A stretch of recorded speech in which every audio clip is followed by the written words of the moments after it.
Assalamualaikum warahmatullahi wabarakatuh. Salam sejahtera untuk kita semua. Selamat berjumpa kembali dalam Ujar Unpam Mengajar. Perkenalkan, saya Diana Ekawati, SHMH, dosen program studi Ilmu Hukum S1 Fakultas Hukum Universitas Pamulang, yang akan menemani teman-teman dalam membahas dan mendalami mata kuliah hukum perdata, khususnya materi perhitungan waris menurut KUH Perdata untuk golongan 1 dan hak waris untuk anak yang dilahirkan di luar pernikahan. Materi ini akan disajikan selama 30 menit ke depan, jadi jangan sampai terlewatkan. Tonton terus di Sasmita Jaya TV, berbagi untuk negeri.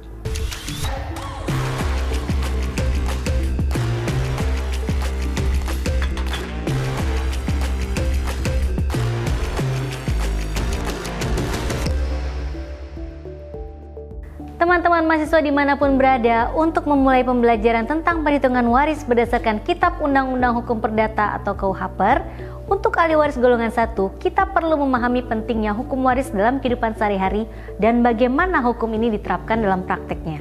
Mari kita bayangkan situasi di mana seseorang individu yang kita kenal baik telah meninggal dunia.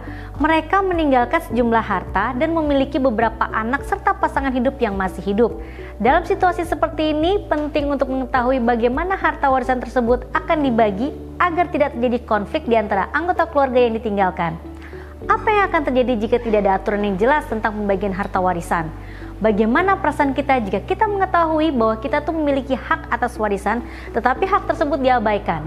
Hukum waris memberikan kerangka yang adil dan terstruktur untuk memastikan bahwa harta seseorang yang telah meninggal dunia dibagikan secara tepat kepada mereka yang berhak menerimanya.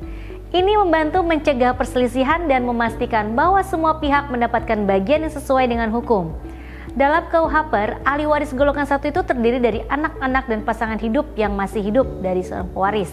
Pembagian harta warisan di antara mereka pun diatur dengan ketentuan-ketentuan yang jelas untuk memastikan keadilan dan keteraturan. Selanjutnya, mari kita lanjutkan dan mari kita renungkan sejenak.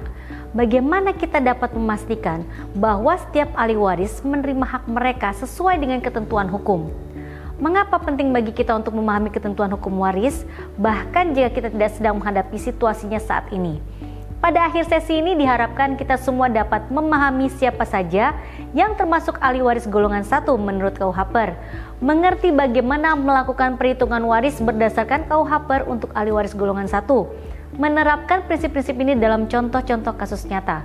Dengan pemahaman yang mendalam tentang materi ini, kita dapat membantu menjaga harmoni dalam keluarga dan memastikan bahwa hak-hak setiap anggota keluarga dihormati dan dilindungi sesuai dengan hukum yang berlaku. Teman-teman mahasiswa, materi pertama pada pertemuan ini adalah perhitungan waris menurut KUH Perdata untuk golongan 1. Perhitungan waris menurut Kitab Undang-Undang Hukum Perdata atau KUHP bagi ahli waris golongan 1 merupakan proses hukum yang penting untuk memastikan pembagian harta peninggalan seorang pewaris dilakukan secara adil dan sesuai dengan ketentuan hukum yang berlaku. Ahli waris golongan 1 itu meliputi anak-anak baik yang sah maupun yang diakui sah, serta pasangan hidup dari pewaris yaitu istri atau suami yang masih hidup. Pembagian harta warisan di antara mereka diatur dengan jelas dalam KUHP untuk memastikan bahwa hak-hak setiap ahli waris itu terjaga. Menurut pasal 852 KUHP, semua anak baik laki-laki maupun perempuan dari perkawinan yang berbeda-beda atau dari perkawinan yang sama berhak mendapatkan bagian yang sama dari harta warisan pewaris. Anak-anak ini mewaris secara individu, kepala demi kepala, tanpa memandang urutan kelahiran atau jenis kelamin. Selain itu, anak angkat juga memiliki hak waris yang sama seperti anak kandung. Dalam konteks ini, penting untuk memahami bahwa keadilan dalam pembagian harta warisan adalah prinsip utama yang dipegang oleh KUHP. Selanjutnya, pasangan hidup dari pewaris, baik istri maupun suami, juga berhak atas bagian dari harta warisan. Pasal 852A KUHP mengatur bahwa seorang istri atau suami, jika ada anak dari perkawinan dengan yang meninggal dunia adalah sama dengan bagian seorang anak. Namun, jika perkawinan tersebut bukan dari yang pertama dan dari perkawinan sebelumnya ada juga anak-anak, maka bagian dari istri atau suami tidak boleh lebih dari bagian terkecil dari anak-anak tersebut. Golongan 1, anak ke bawah dan istri atau suami yang ditinggal meninggal atau mati asas perkawinan monogami. Lalu ada pembagian sama rata antara anak dan istri atau suami. Pembagian dalam golongan 1 ini adalah sama rata ya untuk masing-masing ahli waris, yakni untuk istri atau suami serta anak-anak yang ditinggalkan. Apabila anak dari si pewaris ini menjadi ahli waris yang meninggal dunia, maka posisinya dapat digantikan oleh keturunan anak yang sudah meninggal tersebut jika si anak tersebut sudah memiliki keturunan. Jika belum memiliki keturunan atau masih single, maka yang mendapat hartanya hanyalah anak dan janda atau duda pewaris yang masih hidup. Contoh, P meninggal dunia dengan meninggalkan seorang istri A dan seorang anak B. Maka ahli warisnya adalah A dan B. Bagian masing-masing adalah 1/2 bagian. Ada asas Leghorn Edictly, yaitu perkawinan baru. Apabila pewaris meninggalkan istri atau suami kedua dan istri atau suami pertama meninggal atau bercerai, maka berlaku asas Leghorn Edictly yang berisi bagian istri kedua tidak boleh lebih besar daripada bagian yang terkecil dari satu orang anak dari perkawinan yang pertama atau keturunan mereka sebagai pengganti anak tadi. Jadi boleh sama besar. Lalu bagian suami atau istri kedua tidak boleh lebih dari bagian atau maksimal adalah 1/4 bagian saja. Contohnya, Aji menikah dengan Ayu dan memiliki 3 orang anak, Ahmad Sultoni, Desi Rahmawati, dan Ali Supendi. Karena sakit, kemudian Ayu meninggal. Akhirnya Aji menikah lagi dengan Esi Sukaisi dan tidak memiliki anak. Kemudian Aji meninggal dunia. Siapakah ahli waris Aji dan berapa bagian masing-masing ahli warisnya? Ahli waris Aji itu adalah Esi Sukaisi, Ahmad Sultoni, Desi Rahmawati, dan Ali Supendi. Bagian masing-masing adalah 1/4 bagian. Contoh yang kedua, Amri menikah dengan Fatmadila dan memiliki 2 orang anak, Arsani dan Fitriana. Karena sakit, kemudian Fatmadila meninggal dunia. Akhirnya Amri menikah lagi dengan Gita Rahayu dan tidak memiliki anak. Kemudian Amri meninggal dunia. Siapa ahli waris Amri dan berapa bagian masing-masing dari ahli warisnya tersebut? Nah, ini yang pertama-tama harus dilakukan adalah harus mengeluarkan dulu bagian dari Gita Ayu, yaitu 1/4 bagian. Kemudian untuk Arsani dan Fitriana masing-masing 3/8. Contohnya, Christian menikah dengan Hani dan memiliki 3 orang anak, Eko, Januar, dan Kenny. Karena sakit, Hani meninggal dunia. Karena kecelakaan, Kenny juga meninggal dunia. Akhirnya Kristiantri menikah lagi dengan Nadia dan memiliki 3 orang anak, Muhammad, Arkam, Nur Halimah, Riki, Ramadan. Kemudian Nadia meninggal dunia karena sakit. Beberapa tahun kemudian, Kristiantri juga meninggal dunia. Siapakah ahli waris Christian dan berapa bagian masing-masing ahli warisnya? Dalam kasus ini, Kenny sudah punya anak 3, yaitu Kenny 1, Kenny 2, dan Kenny 3. Lalu ada ahli warisnya Eko, Januar, dan Kenny. Muhammad Arkam, Nur Halimah, dan Riki Ramadan. Bagian mereka masing-masing adalah 1/6. Jadi kalau misalkan dihitung-hitung, mereka dapatnya masing-masing 1/6. Seperti itu. Hal-hal yang perlu diperhatikan sebelum pembagian harta warisan, yaitu tanggal perkawinan. Setelah undang-undang perkawinan, suami istri menggunakan tidak ada perjanjian kawin misalkan, maka rumusnya harta gonogini plus harta asal pewaris. Bila ada perjanjian kawin, maka rumusnya setengah dari harta asal istri plus harta asal suami plus harta gonogini. Sebelum adanya undang-undang perkawinan, bila tidak ada perjanjian perkawinan, maka setengah harta asal istri plus harta asal suami plus harta gonogini. Dan bila ada perjanjian perkawinan, maka hitungannya adalah setengah harta gonogini plus harta asal dari pewaris. Perhitungan waris menurut Kitab Undang-Undang Hukum Perdata bagi ahli waris golongan 1 yang meliputi anak-anak dan pasangan hidup pewaris dilakukan dengan memperhatikan prinsip keadilan dan ketentuan hukum yang berlaku. KUHP secara tegas mengatur pembagian harta peninggalan pewaris sehingga semua anak baik yang berasal dari perkawinan yang sama maupun berbeda berhak mendapatkan bagian yang sama dari harta warisan. Pengaturan ini memastikan bahwa tidak ada anak yang dirugikan dalam pembagian warisan, sehingga hak-hak setiap anak tetap terjaga dengan baik. Selain itu juga pasangan hidup dari pewaris juga memiliki hak yang setara dengan anak-anak dalam hal pembagian warisan. KUHP menetapkan bahwa istri atau suami yang ditinggalkan oleh pewaris berhak mendapatkan bagian yang sama seperti yang diterima oleh anak-anak. Namun, jika pewaris memiliki anak dari perkawinan sebelumnya, bagian yang diterima oleh istri atau suami dari perkawinan berikutnya tidak boleh melebihi bagian terkecil yang diterima oleh anak-anak dari perkawinan sebelumnya. Hal ini untuk memastikan bahwa hak-hak anak-anak dari perkawinan sebelumnya tetap dilindungi dan diakui secara adil.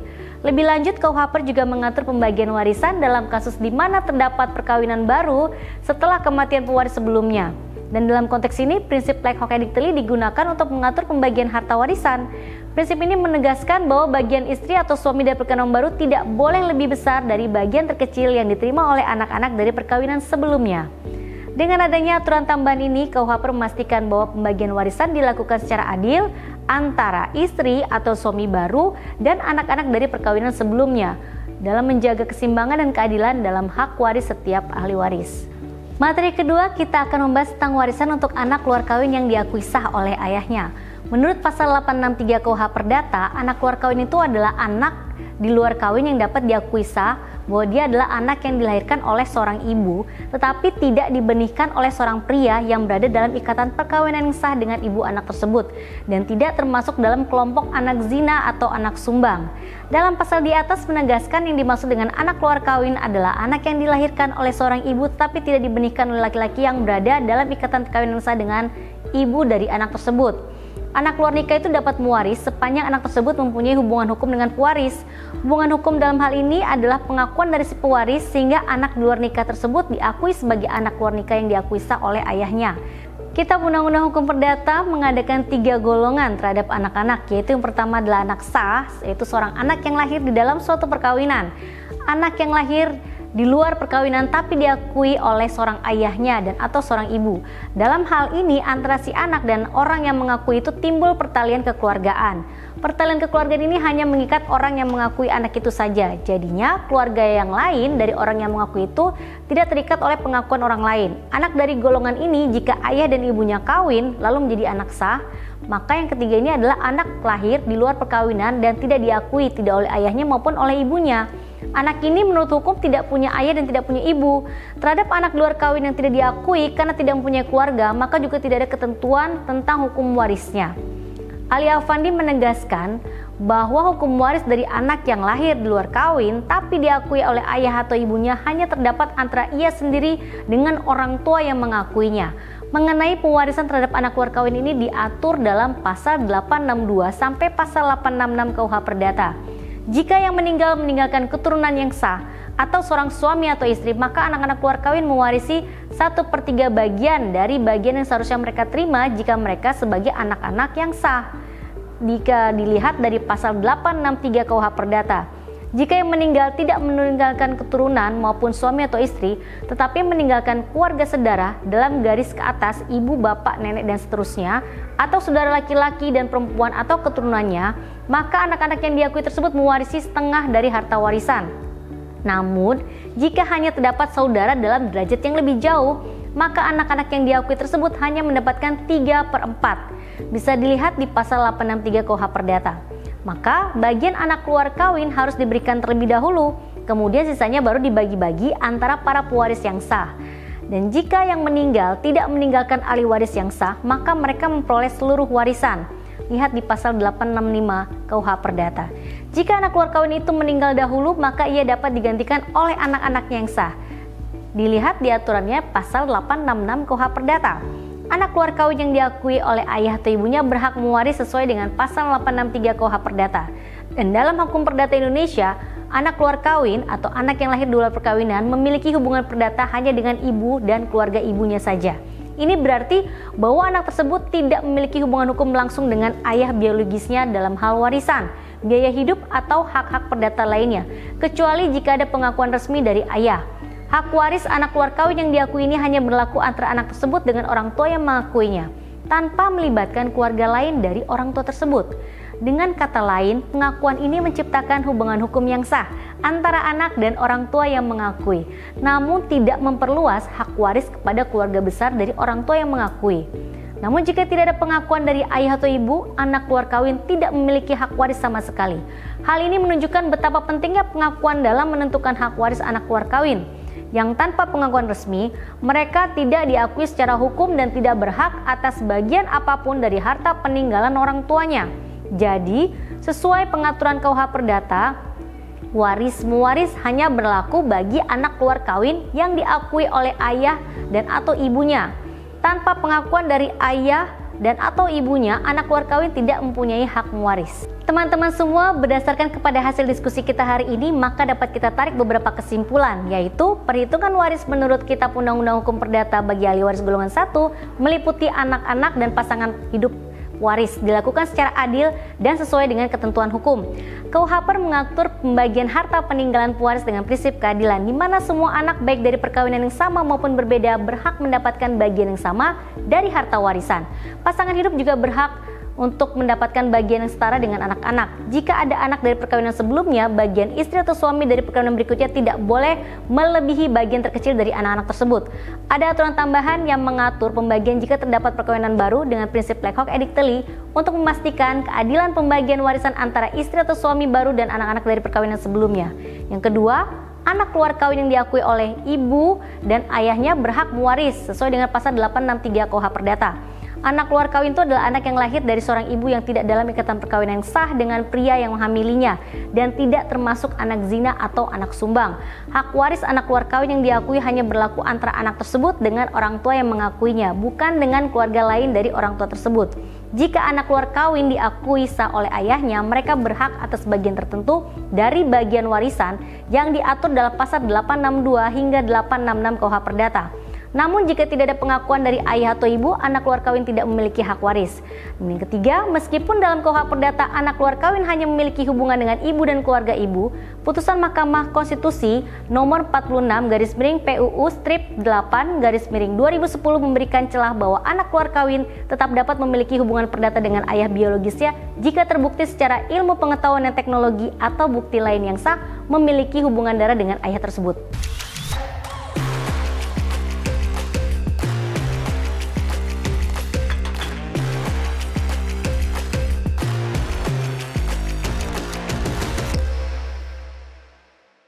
Alhamdulillah, materi pada pertemuan ini telah kita pelajari bersama-sama. Semoga materi ini dapat bermanfaat bagi kita semua. Terima kasih bagi semua yang sudah mengikuti materi hari ini. Kurang lebihnya saya mohon maaf. Terima kasih. Wassalamualaikum warahmatullahi wabarakatuh.